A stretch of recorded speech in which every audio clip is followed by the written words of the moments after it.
Hello and welcome to Auto Today. My name is Dipayan and today you're joining me in Jaisalmer for the reveal and the review of a brand new, very exciting motorcycle that we've been waiting for a very long time. This is the second generation of motorcycles based around Royal Enfield 650cc parallel twin.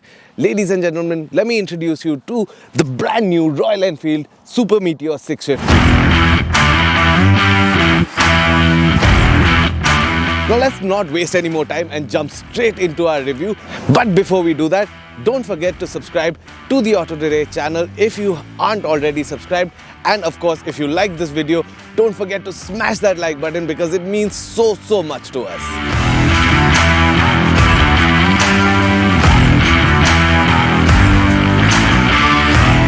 And let's start with the design. Now, of course, the brief that Royal Enfield's design team got when they started work on the Super Meteor was that they have to build a proper cruiser. And that's exactly what they've come back with. Now, we've got a lot of questions about how it compares to the Meteor or the Thunderbird and whether it does look like any of those two motorcycles at a passing glance. But this, of course, is a very different motorcycle. This is a proper authentic cruiser finally from Royal Enfield, which means it sits low, it looks good, and let's take a closer look at the details that come together to make the Super Meteor look that cool. Now at the front you get a 19-inch wheel with alloys, of course, but most importantly you get this 43mm separate function USD fork, which is a first for Royal Enfield. Another first on the front for Royal Enfield, of course, is the LED headlamp for that premium look, because this is their flagship motorcycle and they wanted to look like it from the moment it enters the frame, and boy, I think it really does a good job of that. Now, moving on to the part that the rider interfaces with, there's a lot of premium bits here, including these button cubes that are finished in aluminium. There are, of course, adjustable levers with the dial style of adjusting, which is really cool. This, of course, is the stock handlebar. You do get a touring handlebar as an accessory. The tank itself is very teardrop shaped, which means that you can sit over it very easily, and with a 740mm seat, the rider's triangle is very accessible and very easy to live with. Of course, the stance is a little bit forward set, which means your legs are in front, but that is what an authentic cruiser is all about. And the Super Meteor feels like it from the moment you get in the saddle. Now, there have been some questions about it being heavier than the Interceptor, which it is. But because you sit so low and all of the weight is concentrated low, you never really feel it, and that is something that stands out to me. Now at the back, you do get a 16-inch wheel, which is again very authentically cruiser. You get a 300mm disc and a twin shock setup that's adjustable for 5 settings of preload. You also get this amazing looking chromed out exhaust, which brings the bike together almost perfectly without really changing the Royal Enfield signature authentic look. Now, another very interesting Royal Enfield signature authentic look is, of course, this loop element in the chassis that was a lot of work for the engineers to fit in, but is something that is so inherently Royal Enfield that they couldn't help but put it on the Super Meteor 650. Now, of course, it's time to get in the saddle and find out how she rides.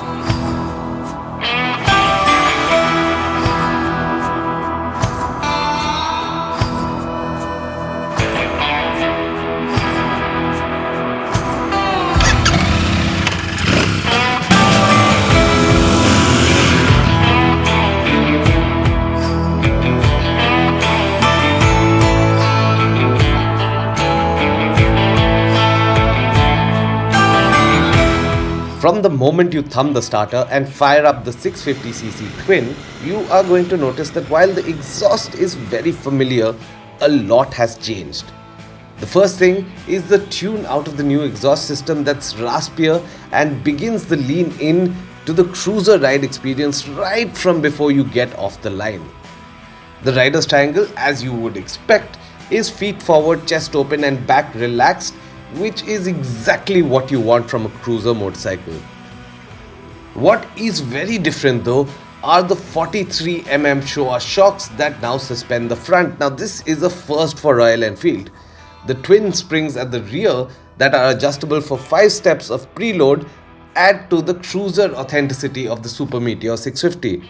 Now, although they are set stiff in their stock form, they are pretty uncomfortable on bad roads.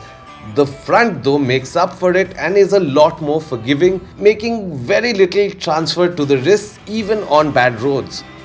The front forks also seem to make up for the lazy 27-degree rake that doesn't seem to affect how aggressively you can turn in. The Super Meteor then handles most curves with grace and actually seems to be very responsive to steering inputs despite the lazy rake angle and the 2500mm wheelbase.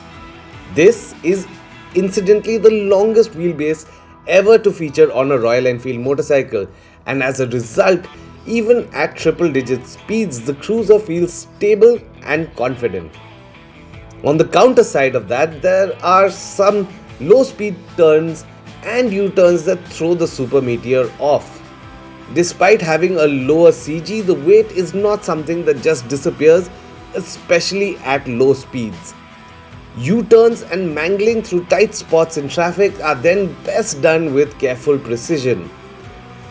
The motor itself has been remapped, and though the peak figures haven't changed, meaning that you get 47 bhp and 51 Nm of peak torque, what has changed is the way the engine develops that power.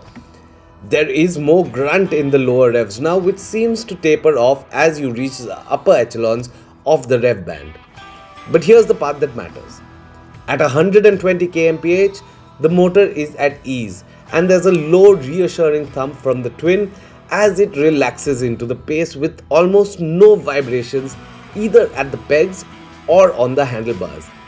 You get the sense that you can do 120 km an hour all day without the motorcycle or the rider running out of steam, and that's all you really want from a cruiser, right?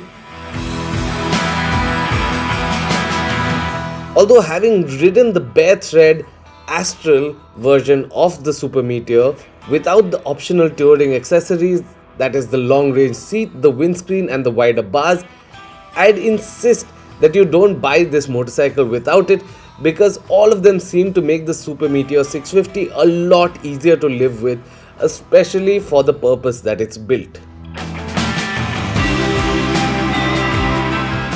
Now, prices for the Super Meteor 650 are yet to be announced as we do this ride.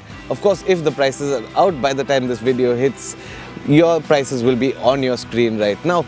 But prices aside, as a motorcycle in its own right, based around a very iconic 650cc parallel twin engine, I think that this is now the benchmark for Indian cruisers going forward. Of course, there are some things that we don't like about this motorcycle, but there is so much to like that it simply overpowers it and makes a great motorcycle, not just to ride, but also to get off and look at.